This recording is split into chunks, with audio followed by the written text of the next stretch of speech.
এই যে digital meter আর একটি দেশি ছাগল, আর আমার হাতে একটা ফিতা। একটি ফিতা দিয়ে ছাগলের কিভাবে পরিমাপ করা যায় সেটা আপনাদের দেখাবো। এবং মিটার নিয়ে এসেছি এই কারণে আপনারা অনেকেই সন্দেহ পোষণ করেন যে হবে হবে না, বিভিন্ন ধরনের মন্তব্য করেন। তাই এই সামনের পার একেবারে গা দিয়ে এটা কিন্তু বেড ধরা হয়। এই যে এখানে কিন্তু বেড, এই দেখুন 32 বেড কত হলো 32, আপনারা কিন্তু মনে রাখবেন বেড 32। এবার দৈর্ঘ্যটা কোথা থেকে নিতে হয়, এই যে সামনে এই যে হাড়, এই হাড় থেকে একেবারে লেজের পিছনের হাড় পর্যন্ত সেটা কিভাবে নেবেন, এই যে আমি আপনাদেরকে দেখিয়ে দিচ্ছি সেটা। এই যে সামনের হাড় থেকে একেবারে এই পর্যন্ত, এই যে 28 কত হচ্ছে, এই যে 28। তাহলে এই ছাগলের দৈর্ঘ্য 28 আর বেড 32। এবার আপনাকে কি করতে হবে, খাতা কলমের সহযোগিতা নিতে হবে। কি বেড গুণ বেড গুণ দৈর্ঘ্য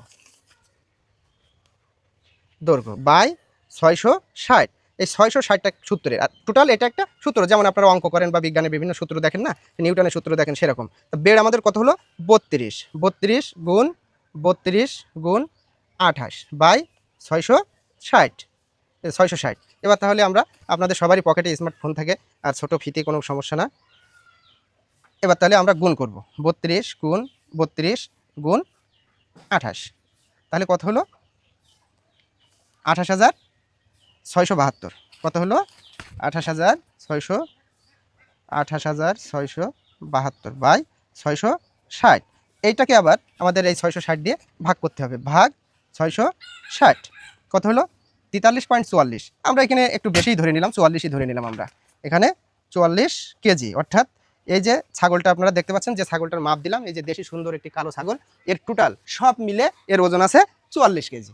আমরা এবার আসেন এই যে ডিজিটাল মিটার, এই ডিজিটাল মিটারে আমরা কিন্তু এবার ছাগলটি তুলবো। একটু মাপটা খেয়াল করুন, ক্যামেরাটা নিয়ে আসেন। এই যে 44.50 দর্শক, আমরা ফিতি দিয়ে বের করেছি কত 44 কেজি, অর্থাৎ 43.44 হয়েছিল, সেখানে কিন্তু 44 পয়েন্ট, অর্থাৎ একেবারে অ্যাকুরেট বলতে ভুল হবে না, অনলি 5% এর 19-20। তাহলে আপনারা জানেন যে এই ছাগলটার মাংস, গায়ে মাংস আছে কিন্তু 60% আর আনুষঙ্গিক আছে 40%। তাহলে গুণ 60%, 26.4 কেজি, অর্থাৎ এর গায়ে 26 কেজি 400 গ্রাম মাংস আছে।